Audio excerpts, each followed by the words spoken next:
তুমি কি জানো সেই সৌভাগ্যবানদের যাদের দোয়াগুলোকে আল্লাহ জলদিই কবুল করে নেন? আর এমন কোন ব্যক্তি আছে যারা তাদের মনের পছন্দ মতো জিনিস দোয়ার মাধ্যমে পেয়ে যায়? আর সেটার কি কি নিশানি আছে? তাহলে মনে রাখো, আল্লাহ যখন তোমার দোয়াগুলোতে কোণের মোহর লাগাতে চান, তাকে এই বিশেষ 3টি নিশানি অবশ্যই দেখান। আল্লাহর কোরআনও এই কথার প্রমাণ যে তিনি কাদের দোয়াকে কবুল করেন এবং তাদের জন্যই মজেজার দরজা খোলেন। তাহলে মনে রাখো, আল্লাহ তোমার দোয়া তখন কবুল করেন যখন তুমি তার ইচ্ছায় হতাশা ছেড়ে দাও। তো সেই দয়াময় রবও তোমার দোয়াগুলোতে কোন বলবেন। শোনো, দুনিয়ার রঙে হারিয়ে যেও না। এই মানুষেরা তোমার ওপরে জোর জুলুম করতে পারে, কিন্তু তোমাকে শক্ত থাকতে হবে। কেননা মনের পছন্দ মতো জিনিসের কবুলিয়ত এমন সুরতে আসে যখন তুমি দুনিয়ার ওয়াসওয়াসাকে রদ করে দাও।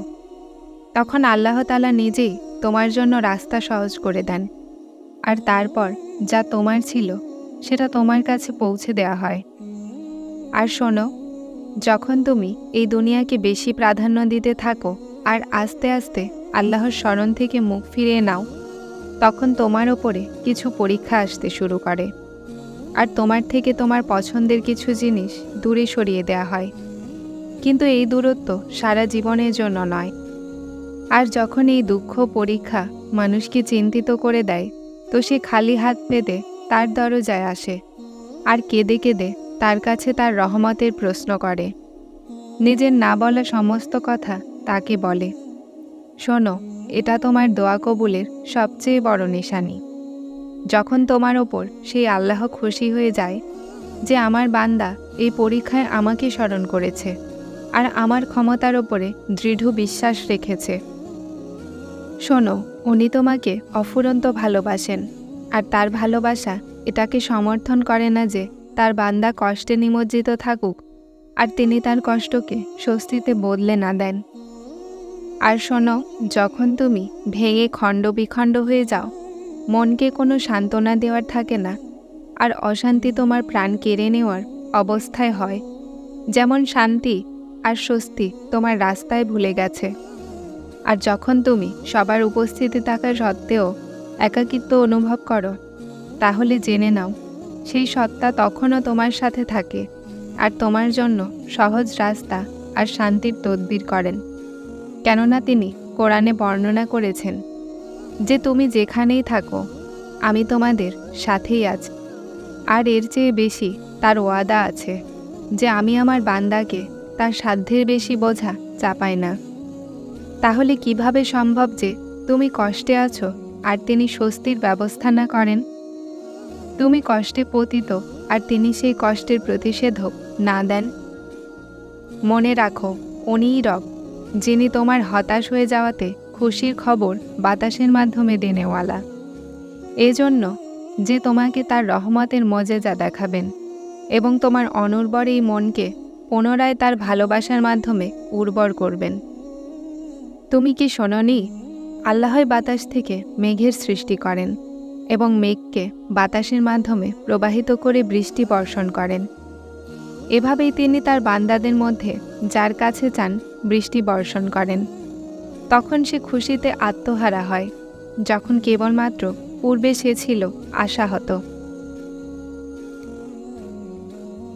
আর জমিনকে দেখো, সেটা খরার কারণে মৃত হয়ে গেলে কিভাবে তিনি পুনরায় সেটাকে জীবিত করেন।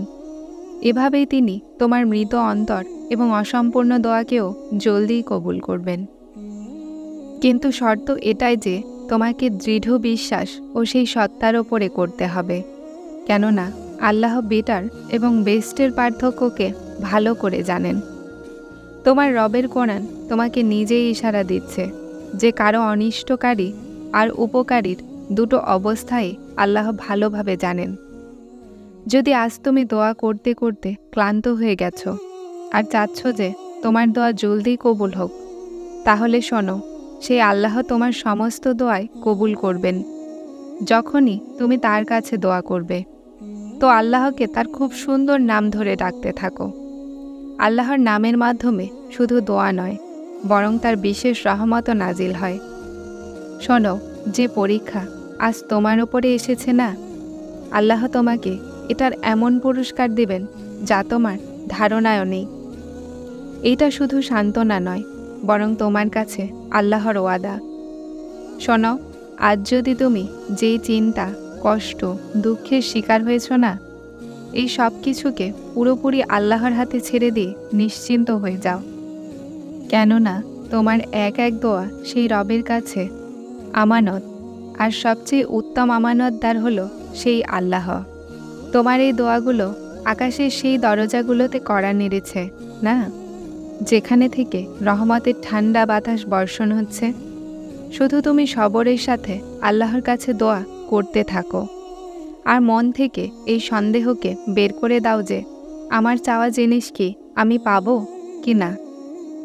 সেই সময় দূরে নয় যখন আল্লাহ তোমার জন্য অলৌকিকতা করবেন, আর তারপর তোমার এই হতাশ জীবন খুশিতে ভরে যাবে ইনশাআল্লাহ।